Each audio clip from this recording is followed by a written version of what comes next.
noticia, noticia en profundidad. Qué placer acompañarles. Soy Tatiana Pérez y les saludo desde nuestra sede central en Caracas, en Venezuela. Tenemos tres temas que son noticia, como siempre, con el análisis en la coyuntura y como siempre, cómo olvidarlo, en titulares primero. Aquí están.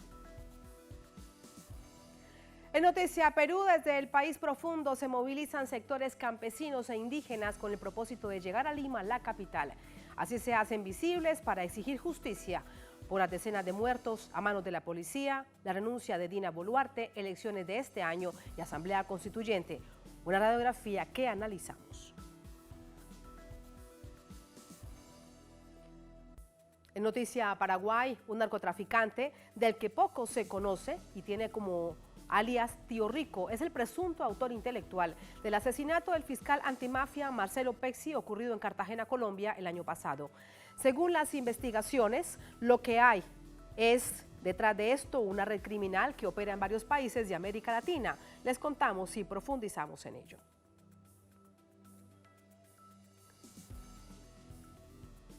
En Noticia El Salvador. Este lunes, el país recuerda que hace 31 años se firmó un acuerdo de paz que puso fin a la guerra civil de 12 años. 3 décadas después, el actual gobierno no conmemora la fecha, mantiene el estado de excepción. Para el FMLN se trata de un peligroso mecanismo que puede llevar al país a otra oscura noche. Lo analizamos. En Noticia que así comienza, bienvenidos, bienvenidas, feliz inicio de semana.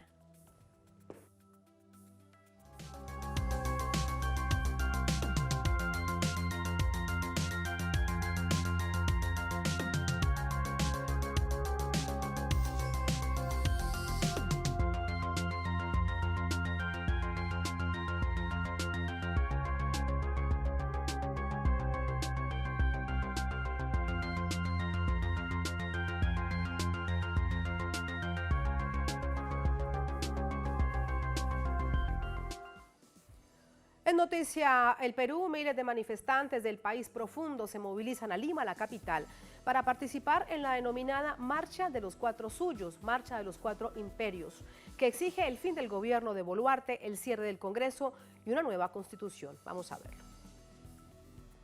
Integrantes de las comunidades aymaras y quechuas y organizaciones sociales partieron en caravana desde las localidades Apurímac, Cusco, Ayacucho, Arequipa, Madre de Dios y Puno, para llegar a la capital con la misión de recuperar la patria. Eso afirman los comuneros que conforman la movilización contra el gobierno de la presidenta designada, Dina Boluarte, aunada a la exigencia de adelanto de elecciones generales, cierre del Congreso y una Asamblea Nacional Constituyente. Los organizadores estiman movilizar alrededor de 50.000 personas en la segunda edición de la Marcha de los Cuatro Suyos, en referencia a la primera efectuada en el año 2000, cuando miles de personas se concentraron en Lima para protestar contra el triunfo de Alberto Fujimori, que consideraron fraudulento. La respuesta del gobierno de Boluarte a esta masiva movilización fue decretar estado de emergencia en Lima, Callao, Cusco y Puno, desde el 15 de enero hasta el 15 de febrero, declaratoria que también comprende 5 principales carreteras del país que están siendo utilizadas por los comuneros. Este lunes, la Superintendencia de Transporte Terrestre de Personas, Carga y Mercancías reportó que es superior a 100 la cifra de vías bloqueadas en todo el país. El colectivo Todas las Sangres de Abancay denunció que la policía viola el derecho a la protesta democrática y derecho de la libre movilidad, bloqueando las vías e impidiendo el paso de la caravana que lleva a pobladores chancas a Lima. ¿Qué es lo último? ¿Cómo avanzan estas movilizaciones por distintos puntos de ese Perú profundo para tratar de llegar a Lima? Y la idea es que sea el próximo jueves. Le preguntamos a esta hora a nuestro corresponsal Ramiro Angulo. Hola Ramiro, adelante, muy buenas noches. Hola Tatiana, muy buenas noches. Nos encontramos actualmente en la Plaza San Martín.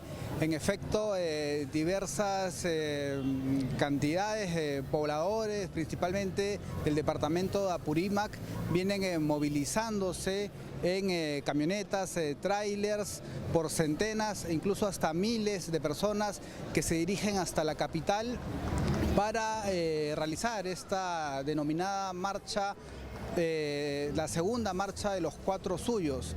Hay que señalar que en el trayecto algunas de estas movilizaciones han tenido algunos problemas, ya que, como se ha podido ver en las redes sociales, han habido algunos contratiempos con la policía, quienes los han detenido para pedir papeles y hacer consultas respecto a estas marchas que se vienen realizando. Hay que precisar que el 15 de enero el gobierno decretó estado de emergencia en Lima y en otros departamentos del país, suspendiendo con ello algunos derechos y garantías constitucionales.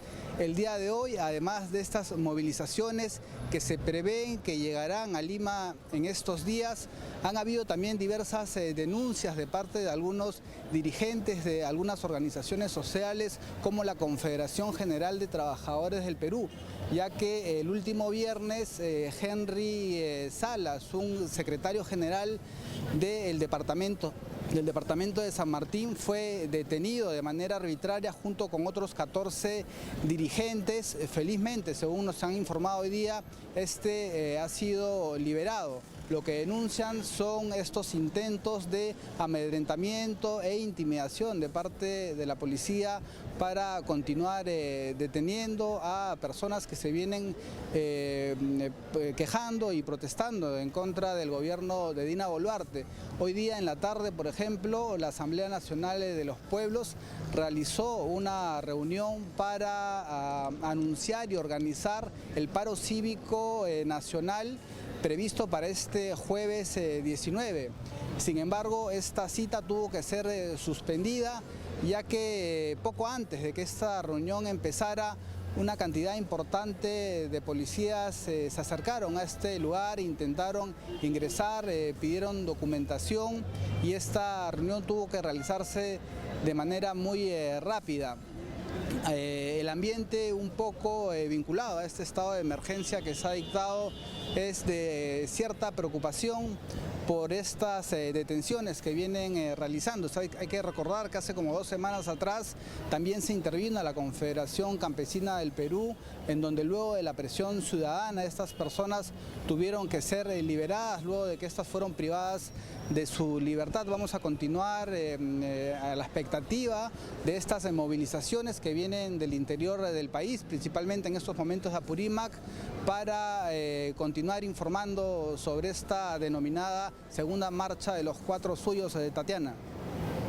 Y hay un asunto interesante para tener en cuenta y es también la movilización que salía desde Puno, una de las regiones más golpeadas por la violencia policial. ¿Qué se sabe con respecto a ello, Ramiro? Al respecto, lo que podríamos informar, Tatiana, es que algunas comunidades cercanas a Puno se vienen congregando en el centro de este departamento. Sin embargo, lo que se ha conocido es que aún están haciendo coordinaciones logísticas para poder concretar este viaje. Hay que recordar que son tramos largos, ¿no? Y que además hay muchas vías bloqueadas a lo largo de todo el país. Hay la intención, han habido todos estos anuncios que van a hacer estas movilizaciones que llegarán hasta Lima. Sin embargo, por lo pronto, al parecer todavía están haciendo estas coordinaciones logísticas para en algún momento ya hacer que esto empiece a concretarse. Pendientes de ello para conocer de una manera permanente qué es lo que pasa durante esta semana definitiva en este paro nacional y encuentro de todas las organizaciones sociales, campesinas e indígenas de ese Perú profundo el próximo jueves. Ramiro, gracias por el informe. Muy buenas noches. Gracias. Muy buenas noches. Vamos a entrar con el análisis. Para ello nos acompaña Sergio Tejada, sociólogo, excongresista, nos acompaña desde Lima, allí, en la capital peruana. Sergio, bienvenido, muy buenas noches. ¿Cómo estás, Tatiana? Muy buenas noches. Muy buenas noches. Primero, permíteme preguntarte sobre el nombre que se ha escogido para esta movilización del Perú profundo, la Marcha de los 4 Suyos. ¿Qué debe conocer América Latina, quienes nos están viendo, con respecto a ese significado tan simbólico que han escogido para este momento? Sí, bueno, los cuatro suyos hacen referencia a cómo se dividía el territorio en épocas del incanato, cómo estaban identificadas las diferentes partes de lo que hoy día es el Perú y más allá, a lo largo de la cordillera de los Andes, y recuerdan a una gran movilización que se dio hacia finales del régimen dictatorial de Fujimori, que provocó su caída.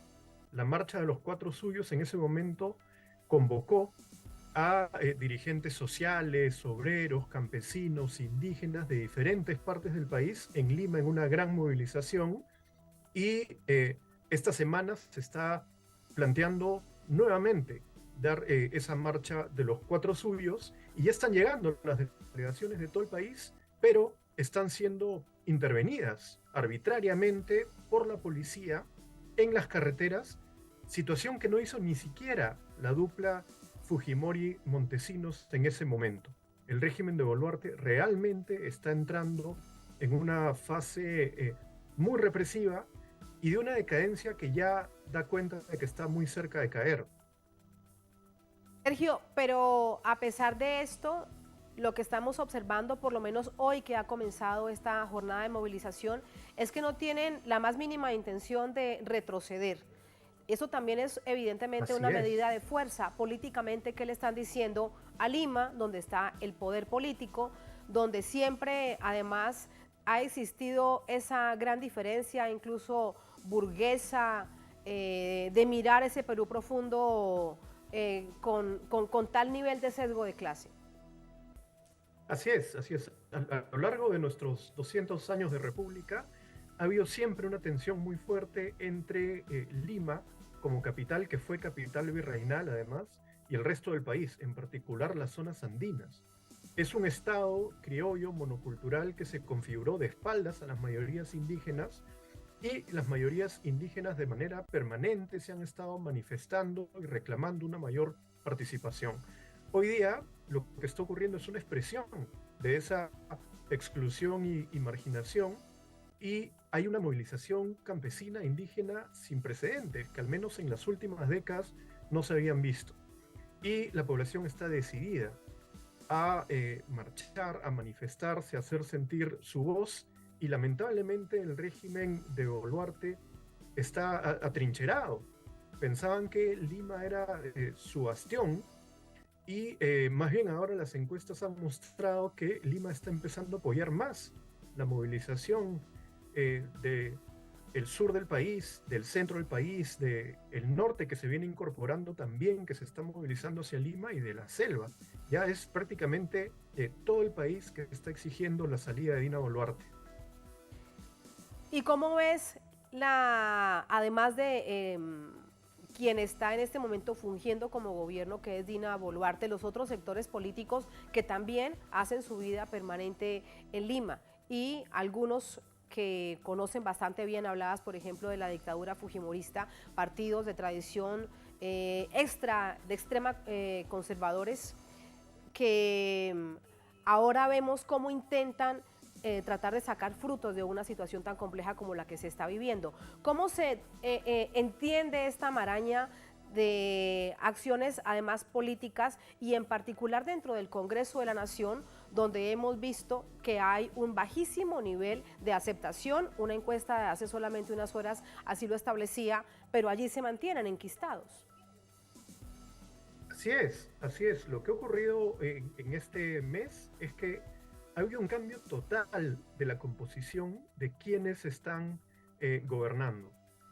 Con Pedro Castillo ganó una coalición donde estaban esos pueblos postergados del sur andino, de las diferentes regiones del país, donde había una presencia campesina, indígena, y ahora justamente con este régimen de Dina Boluarte han entrado a gobernar todos los que perdieron y cuestionaron la elección de Castillo y dijeron que había habido fraude y le quisieron quitar los votos a esa población históricamente postergada. Todos ellos están en el poder, han formado una coalición autoritaria en la que está el fujimorismo, están los grupos más conservadores, han logrado una mayoría en el Parlamento y se han sumado otros actores que peligrosamente se han politizado mucho, como el Ministerio Público y el Poder Judicial. Entonces, es una gran coalición autoritaria que está reprimiendo, está persiguiendo también mediante la Fiscalía y el Poder Judicial a diferentes dirigentes, y eso hace sumamente peligrosa esa situación. Pero es destacable la valentía de todos los dirigentes sociales que están manifestándose a pesar de la gran represión que se ha vivido en este mes. Más de 50 personas asesinadas por la policía, según las cifras oficiales, porque si revisamos cifras extraoficiales es mucho mayor, y ni qué decir de las decenas de personas heridas. En todo caso, Sergio, me estabas hablando de esto, de cómo se han entrelazado todos estos sectores que desde el primer momento hicieron todo lo posible para que el presidente Pedro Castillo no gobernara, pero ahora están allí y de alguna manera lo que hace toda esta población que sale del Perú profundo es tratar de llegar a Lima. ¿Cuáles son los posibles escenarios, sobre todo sobre este hecho específico, que se vaya Dina Boluarte del gobierno y también que se cierre el Congreso? Bueno, es impresionante la resistencia que tiene Dina Boluarte a dejar el poder. Ella sabe que está comprometida en violación de derechos humanos. Es gravísimo lo que aquí ha ocurrido, como tú lo has mencionado, son alrededor de 50 personas asesinadas por las Fuerzas Armadas y policiales y cientos de heridos a lo largo y ancho del país. Prácticas sumamente cuestionables. En estos mismos momentos se está bloqueando carreteras por la propia policía. La policía está impidiendo el libre tránsito y impidiendo el derecho a la protesta. Y se han usado, se señala, armas no reglamentarias, es decir, va a tener mucho que responder a la justicia, si no es a la nacional, a la internacional, y por eso se está aferrando tan fuertemente al cargo. Pero realmente no da más. Todos estos días han habido movilizaciones ininterrumpidas y se espera que el 19 sea el gran paro nacional donde se dé esta marcha de los cuatro suyos con demandas bien concretas. La renuncia de Dina Boluarte, el cierre del Congreso, lo cual aceleraría la convocatoria para elecciones generales, y la Asamblea Constituyente empieza a cobrar cada vez más fuerza. Ahora una encuesta ha señalado que el 69% de la población estaría de acuerdo con la convocatoria a una Asamblea Constituyente y que el 40% quisiera una constitución totalmente nueva. Es decir, que hay un cambio, también hay un cambio cualitativo en la acumulación de las fuerzas progresistas, de las fuerzas que esperan cambios en nuestro país. Se retoman de hecho las banderas y las promesas de campaña de Pedro Castillo cuando llegó al gobierno, y reiteramos, no lo dejaron gobernar en medio también de la cantidad de errores que se cometieron. Sin embargo, y sin aras de llorar sobre la leche derramada, como se dice comúnmente, Sergio, otra historia tal vez se habría registrado, otra historia habría sido si todo este músculo popular, todo este músculo campesino e indígena hubiese acompañado visiblemente a Pedro Castillo en estos meses de gobierno. ¿Qué cree usted? Es cierto, el gobierno de Pedro Castillo no logró movilizar a la población para impulsar transformaciones, pero tampoco se mantuvo alejado de la población. Más bien, durante los últimos meses hubo un esfuerzo de tomar contacto más directo con organizaciones sociales, con los gobiernos regionales. Castillo viajó mucho, hizo sesiones descentralizadas del Consejo de Ministros, buscó atender demandas, y creo que eso se refleja un poco, porque la identificación con el líder se volvió muy fuerte. Hubo una lógica muy identitaria por el origen campesino, rural de Pedro Castillo, y eso se está manifestando, ¿no? Las encuestas decían que tenía un apoyo solo del 30%, que podría parecer bajo, pero es un apoyo que se ha logrado movilizar, que se ha vuelto un apoyo activo y que ha ido creciendo porque ha ido sumando otras fuerzas. Hoy día se están armando redes de solidaridad en todo el país, como te señalaba al principio, incluso en Lima, y están habiendo movilizaciones permanentes, y en los distritos mesocráticos, que están pasando por San Isidro, por Miraflores, diciendo que las matanzas tienen que parar y Dina Boluarte tiene que renunciar. Lo sucedido en Miraflores, que es un barrio, una zona, urbanización o barrio, como se le conoce en algunas partes de nuestra América Latina, de clases medias altas y altas, ha sido muy sorprendente. Antes, en algún otro momento, ¿recuerda usted, Sergio, que se hubiese registrado movilizaciones en esa zona de la capital? Una zona muy acomodada de la capital. No, movilizaciones no. A lo mucho puede haber habido algunos plantones por temas específicos, vigilias por temas específicos, pero ahora hay una movilización permanente. Todos los días hay grupos movilizándose por las principales calles de Miraflores y en simultáneo de otras partes de Lima junto con todo el país, ¿no? Es una situación de movilización inédita, donde además hay una presencia campesina muy fuerte. Y en nuestro país, cuando la población campesina se ha manifestado, ha impulsado grandes cambios, como cuando en los 60 se empezó a movilizarse por la toma de tierras e empujó una reforma agraria que fue muy profunda y cambió el rostro del país. Creo que hoy día vemos un fenómeno similar con los campesinos movilizados y con un apoyo en diferentes sectores de la sociedad. Esto es un punto clave, con esto quiero despedirlo, Sergio, es cómo convertir esta movilización en una acción política, en un movimiento político, para que se mantenga la necesidad de llamar a elecciones en este 2023 y esa acción política pues cumpla su tarea. Bueno, en un inicio todo esto fue muy espontáneo, muy desarticulado, con diferentes demandas. Poco a poco se ha ido articulando mejor. Creo que todavía falta un poco de camino en esa dirección, pero una convocatoria de una asamblea constituyente ayudaría mucho que se empiecen a instalar, por ejemplo, cabildos constituyentes, donde empezamos a tener debates más organizados para poder llegar a un debate constitucional con planteamientos y ejes comunes. Creo que ese es un gran reto. Es un tremendo reto. Que todo esto se organice en una acción concreta y esa, por ejemplo, que usted plantea es cómo avanzar hacia una Asamblea Nacional Constituyente, pero que salga de las bases populares. Muchísimas gracias, Sergio, por este análisis muy interesante. Gracias. Muchas gracias, buenas noches. Hasta luego, buenas noches. Hasta luego, muchas gracias.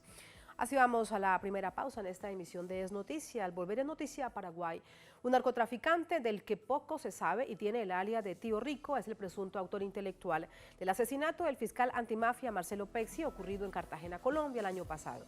Según las investigaciones, lo que hay detrás es una red criminal que opera en varios países de América Latina. Les contamos cuáles y mucho más al volver. Estamos en Es Noticia.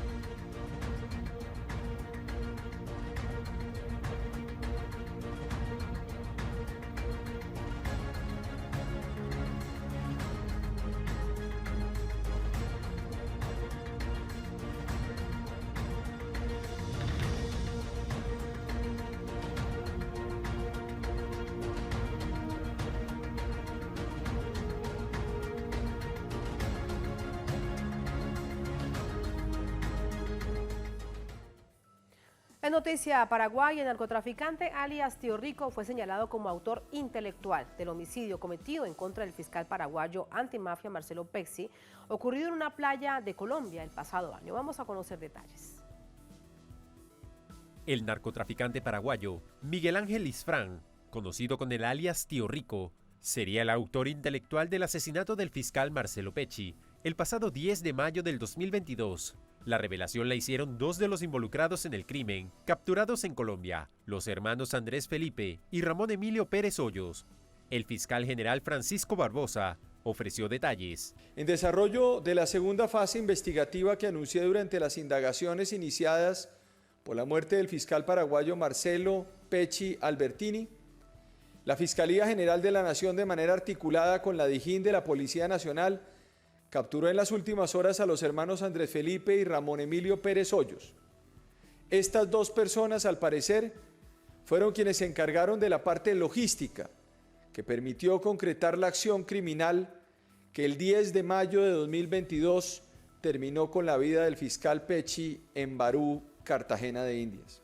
La Fiscalía colombiana indicó que con estas 2 capturas, el número de personas capturadas por el asesinato de Pecci se eleva a 7. Asimismo, Barbosa afirmó que su despacho cuenta con varios elementos que permiten inferir que los procesados coordinaron la ejecución del crimen y sostuvieron encuentros con personas que influyeron directamente en este hecho. Marcelo Pecci era uno de los fiscales antimafia más importantes de Paraguay y estaba al frente del operativo Ultranza, que llevaba adelante investigaciones contra los delitos de narcotráfico y lavado de dinero. El atentado en su contra se efectuó en la isla de Barú, situada en la ciudad de Cartagena, donde celebraba su luna de miel con la periodista Claudia Aguilera. Vamos con el análisis vía telefónica. Nos acompaña Sixto Pereira, senador de la República por el Frente Iguazú. Nos acompaña desde Asunción, la capital de Paraguay. Senador, bienvenido, muy buenas noches. Buenas noches para ustedes, saludos desde Paraguay. Muchas gracias. Senador, estamos viendo cómo a través de hilos de investigación se triangula información que va además abriendo otras visiones de cómo se extiende el narcotráfico en nuestro continente, y todo esto a través del asesinato del fiscal Marcelo Pecci en Cartagena, Colombia, el año pasado. Estamos hablando de Paraguay, estamos hablando de Colombia, estamos hablando de Honduras, estamos hablando de España. ¿Cuál es su análisis con respecto a esas nuevas investigaciones? Yo decía en algún momento en otra entrevista anterior, cuando ocurrió aquel asesinato del fiscal Pecci en Colombia, decía que acá hay que darle un análisis de la mafia, el lavado, todo el narcotráfico, tráfico de armas, etcétera, es una cuestión transnacionalizada. Y de hecho, este fiscal estaba llevando investigaciones con relación a este tipo de temas. Y para mí no es sorpresa en términos de que decía luego, en aquel momento, sin tener mayores informaciones, de que esto habrá sido una cuestión preparada para la ejecución de este fiscal en Colombia, en donde se forman en un lugar clave, en donde hay en este caso los paramilitares donde se forman, y por otro lado un mensaje claro para en este caso los órganos de investigación que quieran aproximarse a una investigación real, y por otro lado un mensaje claro a los intereses norteamericanos, que a pesar de que ellos son responsables de esa asesoría para que puedan llevarlo en toda América Latina y en particular sobre el tema de tráfico. Esta cuestión de los 2 detenidos, presos que cantaron, como decimos acá, quién es el autor moral, yo lo conozco porque estuve en ese momento cuando este pastor, Isfrán, el tío rico, era una forma de lavar el tema de las platas sucias del narcotráfico. Y que haya sido una cuestión decidida acá y ejecutada en Colombia para tirar varios mensajes a los que quieran investigar y a los órganos de seguridad y de inteligencia que asesoran los norteamericanos en el plan Colombia. Entonces son situaciones claras y de hecho hay varios involucrados. Yo creo que habrá otros más que no están apareciendo en esta órbita de transnacionalización. De hecho, si se quiere combatir esto, hay que entenderlo desde ese encuadre, o si no se va a hacer el análisis una cuestión muy parcial, muy subjetivo. Claro, de hecho no se puede analizar esta situación, senador, como un asunto de carácter local. Por eso veíamos los países inicialmente que están involucrados en la investigación, y además cómo los cargamentos que tienen las marcas de esta red criminal operan en distintas partes de nuestra América Latina. Se han encontrado en Paraguay, se han encontrado en Honduras, se han encontrado fuera también de nuestras fronteras en España y también en Colombia, hace muy poco en La Guajira, por ejemplo, con esas iniciales. Sin embargo, vemos que desde una perspectiva más geopolítica, no hay intereses para abrir un debate internacional, y ahí le pregunto a usted, ¿por qué cree usted que esto no sucede?, sobre el fracaso de la lucha contra el narcotráfico. No, de hecho yo creo que acá hay que interpretar en el caso paraguayo, por ejemplo, Paraguay está intervenido por el gobierno de los Estados Unidos en forma alevosa. Hay un plan en este caso, desde la embajada norteamericana, los intereses de la inteligencia militar brasilera, norteamericana y europea sobre este tipo de situaciones de tráfico que hay a nivel internacional, porque lo que sucedió con Pechi, también está la investigación que hizo al hermano de este pastor del Tío Rico. Pues del mismo modo hay cargamentos que caen en Europa, que son llevados acá, y ahora Paraguay está intervenido. O sea, el embajador norteamericano acá en forma alevosa interviene en la política interna nuestra, pero entonces con la complacencia del actual presidente Mario Abdo Benítez, títere de los intereses norteamericanos, que deja que se violente nuestra autodeterminación. Paraguay tiene que los órganos de investigación, de seguridad, de inteligencia, tiene que hacer este tipo de tareas y no una intromisión desde los intereses norteamericanos por el proyecto Ultranza. ¿Qué vienen a hacer acá esa intervención? Y vienen justamente para resguardar sus grandes intereses. Estados Unidos tiene acá 60% de inversiones. ¿Cómo se hace el lavado? Y se hace comprando masivamente extensiones de tierra, dedicarse a la ganadería, a la producción extensiva de soja, la producción de arroz, el tema minerales y la banca privada. Son los modos operandi para el lavado en este caso. Y ahí está comprometido el interés norteamericano, que ahora mismo también cualquier decisiones, en un cambio de fiscales son los que intervienen, o el cambio en el Poder Judicial. Y le siguen, estamos en una coyuntura electoral, algunos candidatos que genuflexos que van y se presentan al embajador norteamericano, por ejemplo, un tal Efraín Alegre del proyecto Concertación y el candidato oficialista del Partido Colorado Peña, que van entonces, ¿eso qué significa? Sumisión, genuflexo ante los intereses norteamericanos. ¿Y cree entonces, usted, no va a haber senador, permítame le pregunto, ¿y cree usted que si no hubiese tal nivel de intervención estadounidense en Paraguay, se habrían realizado más investigaciones en la lucha contra el narcotráfico dentro del Paraguay? Acá el Estado paraguayo, la institución está corroída por la corrupción y la impunidad. Desde los gobiernos locales, departamentales y a nivel nacional, en el Congreso está enquistado también como en el Ejecutivo, en el Poder Judicial, la Fiscalía, los poderes, en este caso la Policía y los órganos de investigación, la Fiscalía y el Poder Judicial, está corroído y enquistado ahí el tema de la mafia, del narcotráfico. Entonces una cuestión que hay una reserva moral, en este caso en Paraguay, en abril son las elecciones nacionales y departamentales y parlamentarias. Es el momento importante de la reserva moral y política del país, que es el 80%, que tenga la independencia para las elecciones próximas para la presidencia como el Congreso en este caso.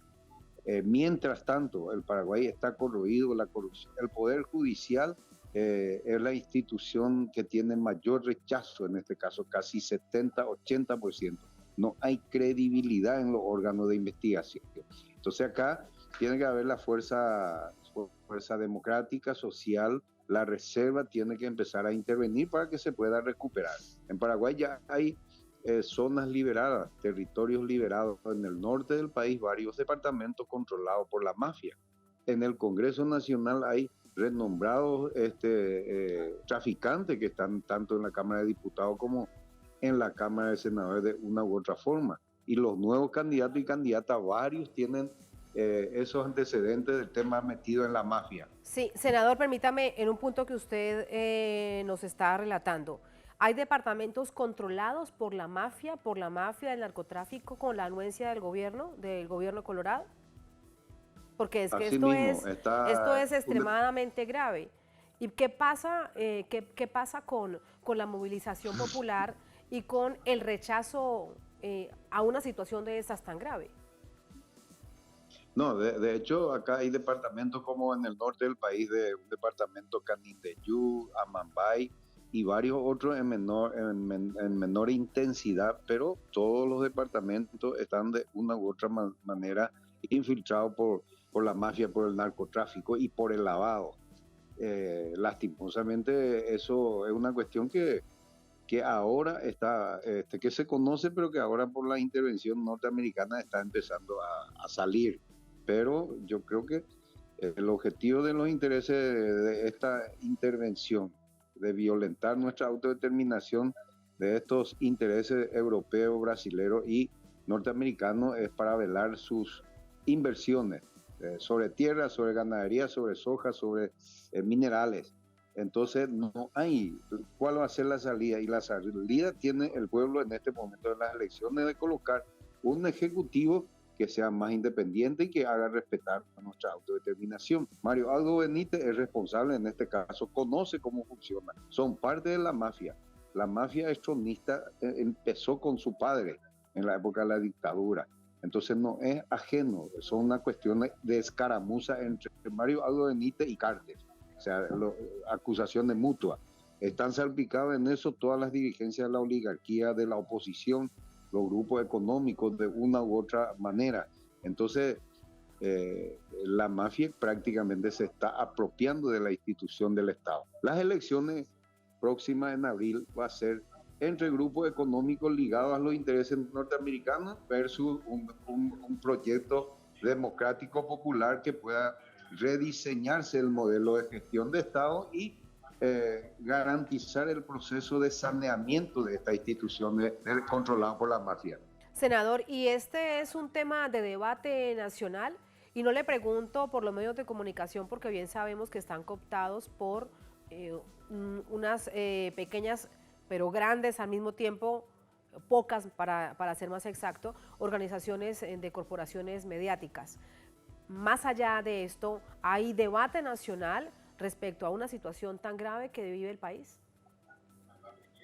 Hay comentarios, no hay debates institucionales. Yo creo que acá hay que, en esta coyuntura electoral, hay que instalar no solamente ligado al tema de la mafia, del lavado, etcétera, sino que a todo el proceso también de violentar este resultado dentro de una confrontación democrática electoral. Por ejemplo, el caso de con lo que sucedió con Dilma, con Lula, no pueden aceptar la ultraderecha ligado a la mafia, en este caso de Bolsonaro, o lo que sucede en Bolivia con Evo y con Lucho, con lo que sucede con Castillo, con lo que sucedió acá en Paraguay, en este caso con Fernando Lugo, en Honduras, y con lo que sucedió en la Argentina con el intento de asesinato de Cristina.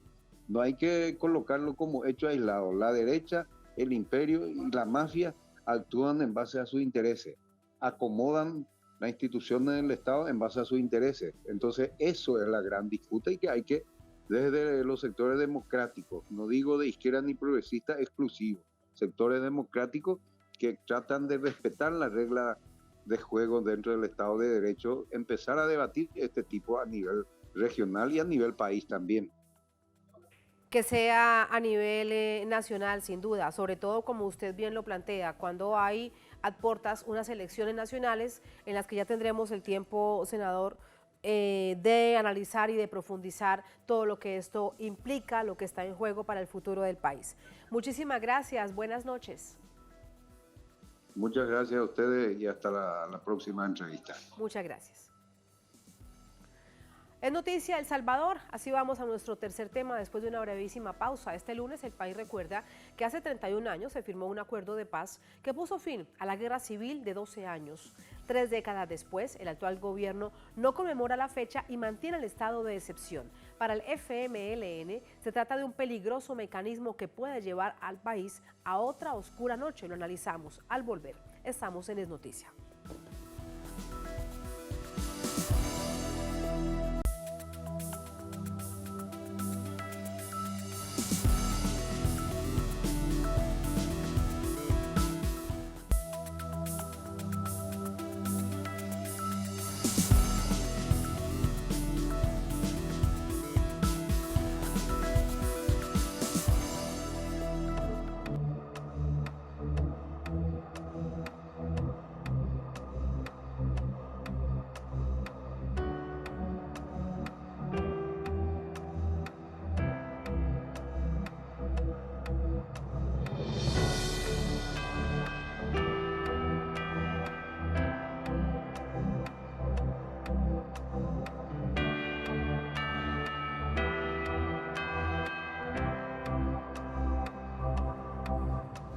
En noticia El Salvador, organizaciones sociales, políticas, sindicales marcharon por las calles de San Salvador, la capital, para conmemorar el 31 aniversario de los acuerdos de paz. La movilización fue aprovechada por protestar por la política del gobierno del presidente Bukele.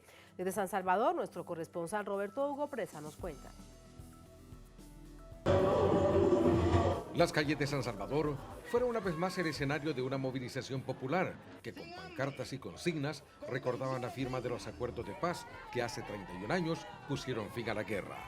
Este día venimos a reivindicar esos 31 años de lucha, de sangre derramada de nuestro pueblo salvadoreño. Y lo estamos haciendo porque fue una de las mejores cosas que le ha pasado a nuestro país.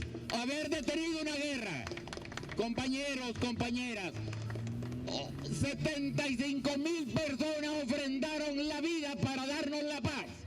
Entre ellas, hermanos nuestros, conocidos, amigos, compañeros y nuestro gran arzobispo, Monseñor Romero. Los organizadores dicen que esta movilización es un desafío al gobierno que busca borrar de la historia los acuerdos de paz.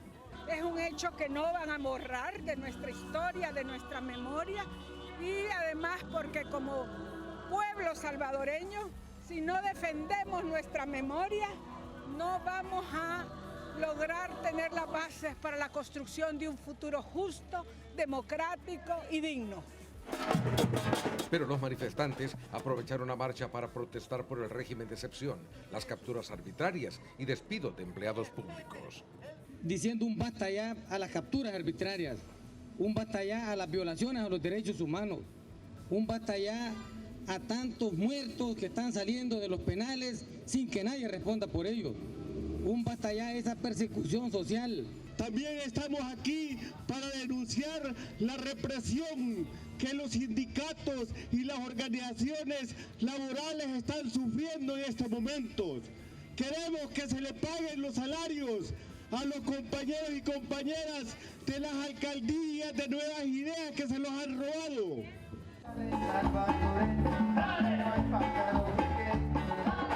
También rechazaron la nueva ley de pensiones, la ley Bitcoin y el alto costo de la vida. Tenemos a esta hora más información con nuestro compañero de labores, Roberto Hugo Presa, de San Salvador. Roberto. Muchas gracias, es un gusto saludarte esta noche en directo desde San Salvador. Este 16 de enero se cumplen 31 años de la firma de los acuerdos de paz, un documento que puso fin al conflicto armado, 12 años de guerra entre la guerrilla del FMLN y las Fuerzas Armadas, comandadas en ese entonces por el expresidente Alfredo Cristiani, de la derechista Alianza Republicana Nacionalista Arena. Ese documento, ese acuerdo de paz, puso fin a la guerra. Los fusiles y las ametralladoras callaron y se comenzó un proceso democrático. Hoy el partido Frente Farabundo Martí para la Liberación Nacional, que fue uno de los protagonistas tanto de la guerra como de los acuerdos de paz, lo conmemoró frente al Monumento al Cristo de la Paz. Ahí la militancia y dirigencia del partido de izquierda se reunieron para recordar esta efemérides y recordarle a los salvadoreños que es importante no olvidar esta parte de la historia del país. Decía hoy el secretario general del FMLN, Óscar Ortiz, que el pueblo que olvida su historia está condenado a revivirla una vez más.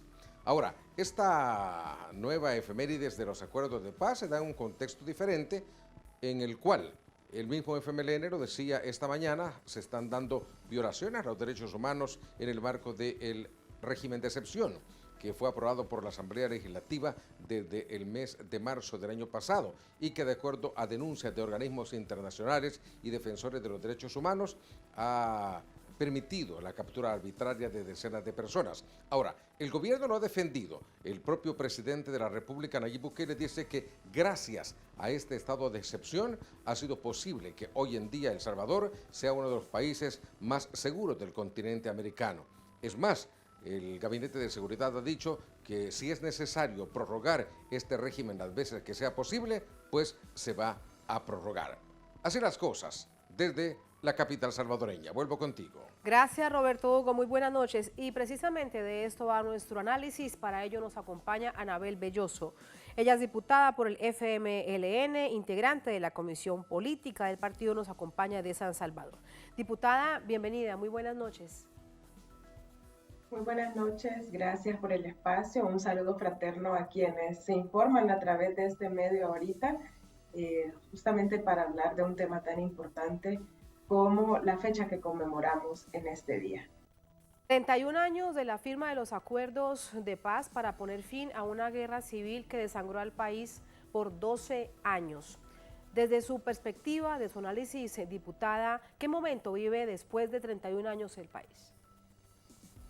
Bueno, en primer lugar, creo que se ha comentado previamente cómo hay intenciones desde el gobierno actual de El Salvador de desconocer fechas como la firma de los acuerdos de paz, en contra de toda lógica, porque todos y todas sabemos pues la importancia de reivindicar este tipo de sucesos porque han tenido un impacto trascendental en la vida del país.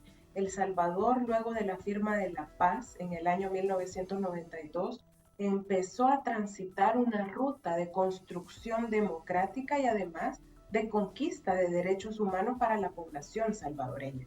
Y por eso es importante mantener viva la memoria.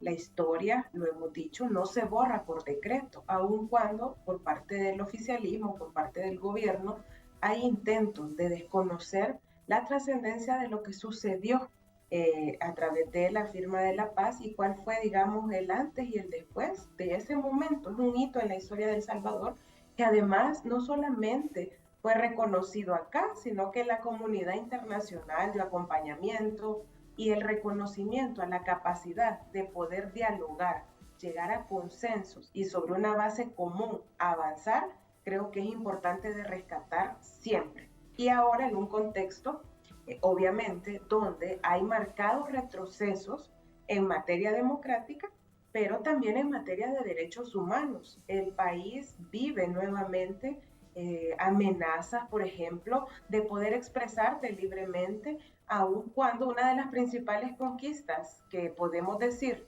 y sobre todo quienes no vivimos directamente la guerra civil, el conflicto armado, sino que ya crecimos en un contexto con ciertos derechos garantizados, como el tema de poder organizarte sin temor a que te mataran o te metieran preso, igual que te pudieras expresar libremente, aun cuando tu posición o tu opinión sea contraria al gobierno que está de turno. Y ahora esas realidades en El Salvador han cambiado, hay retrocesos. Sí. ¿Será por eso, diputada? Permítame preguntarle que sí, el presidente Nayib Bukele dice que el acuerdo de paz fue una farsa.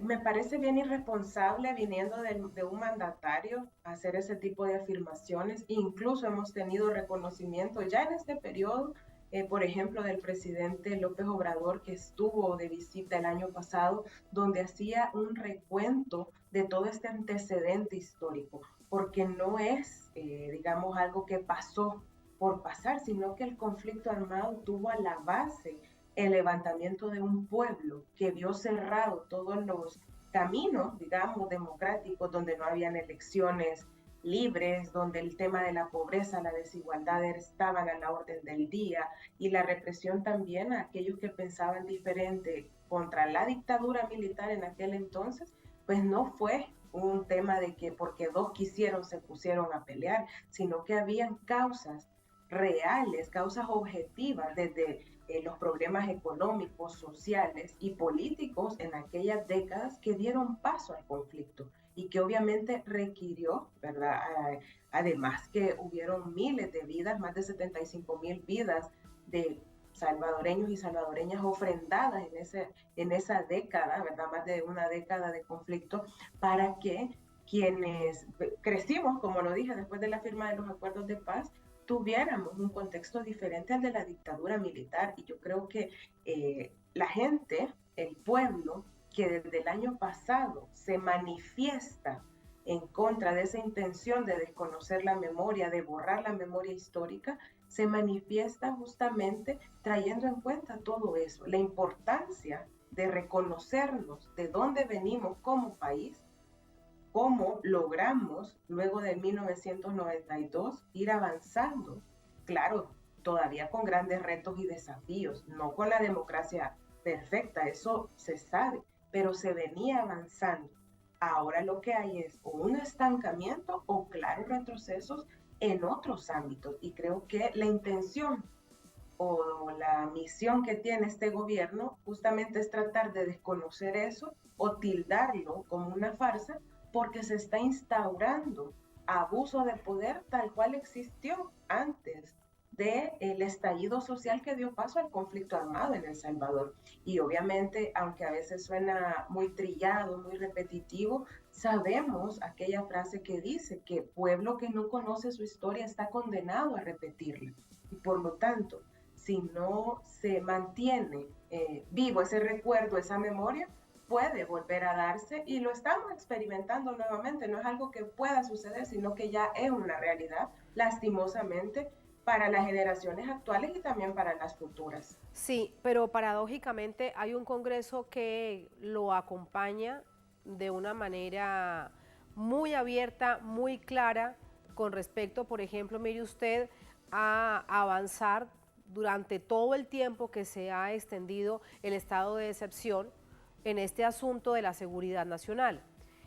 Esto de un lado, y de otro, según las encuestas, por lo menos lo que se conoce públicamente de encuestas, es que esa medida goza de gran apoyo popular. ¿Cómo entenderlo?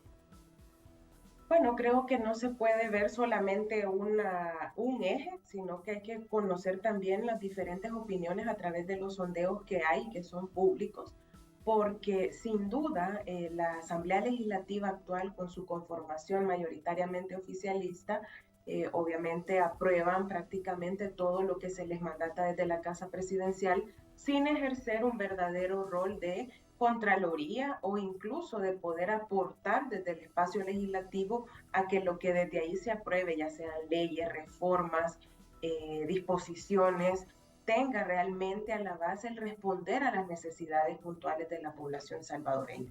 Y en cuanto al tema del régimen de excepción, obviamente cuestionamos, lo hemos hecho desde el primer momento, porque el tema de la inseguridad en el país, claro, no es desconocido, ha sido un tema de los principales justamente que la población salvadoreña ha reclamado, y obviamente todo gobierno tiene la obligación de atenderlo. Nosotros sostenemos que desde el primer día, desde el 1 de junio del 2019, este gobierno tuvo herramientas legales, los recursos económicos suficientes para poder enfrentar el crimen, para poder enfrentar a las pandillas. Pero ¿por qué no lo hizo? Si se suponía que existía un plan, que ellos le han dado mucha publicidad, que dedicaron muchos recursos a eso, incluso fue la excusa para militarizar y tomarse la Asamblea Legislativa en el año 2020, de decir que el Plan Control Territorial había permitido garantizar la seguridad. Eso es una grave contradicción, porque al final también se ha conocido por investigaciones periodísticas que este gobierno tiene vínculos, acuerdos, tratos, quién sabe qué, porque no le han dado la cara a la población explicando realmente qué ha pasado con relaciones o vínculos con las pandillas, sus funcionarios. Y por lo tanto, cómo se maneja el tema es muy cuestionable, porque algo que desde la Constitución se denomina es una excepción, se ha vuelto la regla general. El mantener suspendidos los derechos para toda la población ha provocado que muchas personas inocentes, aún no teniendo vínculos con el crimen, no debiéndole nada a la justicia, vayan a parar a prisión. Se les, afecta su proyecto de vida, pierden el empleo, se ponen en una situación muy crítica a las familias, porque no es solo la persona presa la que vive las consecuencias, sino que también las familias donde hay mujeres que prácticamente han quedado solas en el hogar, ¿verdad? En las comunidades, casi que se han llevado a todos los hombres, donde hay muchos que nada tienen que ver con el crimen. Ahora, este gobierno ya reconoce y lo ha llamado de una forma muy peyorativa, porque dice, es un margen de error. No tendrían que haber personas inocentes capturadas. Y a eso da paso justamente la aplicación arbitraria de una medida que, como su nombre lo dice, debe de ser la excepción. Y rápidamente, por el tema de los sondeos de opinión. Cuando a la gente se le pregunta, obviamente, si quiere que se haga algo con el tema de la inseguridad, que qué opina sobre el régimen. Es cierto, no vamos a decir que según lo que se ha conocido públicamente la gente puede expresar que aparentemente representa un alivio, pero también la mayoría de la población, porque creo que todos y todas conocemos casos de personas inocentes que nada tienen que ver con el crimen y que están ahí guardando prisión de manera injusta y no se les garantiza el debido proceso ni la justicia pronta y cumplida como debería de ser, que no les parecen los abusos. Y este gobierno no pone atención a ellos, sigue en una lógica desde una perspectiva propagandística, porque yo debo decir que así como utilizaron el Plan Control Territorial, que se suponía era su política de seguridad ciudadana desde el primer día de su gobierno, ahora el tema del régimen de excepción lo manejan de igual forma, desde una perspectiva más desde la propaganda gubernamental que de responder realmente a los problemas que también son raíz de la inseguridad en El Salvador. Uno de ellos es el tema económico. La economía en las familias cada vez es más complicada. La gente se las está viendo de palitos, como decimos, porque la situación económica es compleja y no se atienden esos otros ejes que son principales también para el tema de la seguridad. Y todo esto es lo que sucede a 31 años de la firma de los acuerdos de paz. Usted decía, diputada, que aunque suene trillado, hay que recordar la historia para que no se repita, pues la verdad es que es lo que debe suceder. Tenemos que conocer esa historia para tratar de que no se repita. Muchísimas gracias por su análisis. Muy buenas noches. Gracias, muy buenas noches. Hasta luego. Gracias a ustedes por habernos acompañado. Ponemos punto final a esta emisión de Noticia. Será hasta mañana. Un placer. Sigan con nosotros.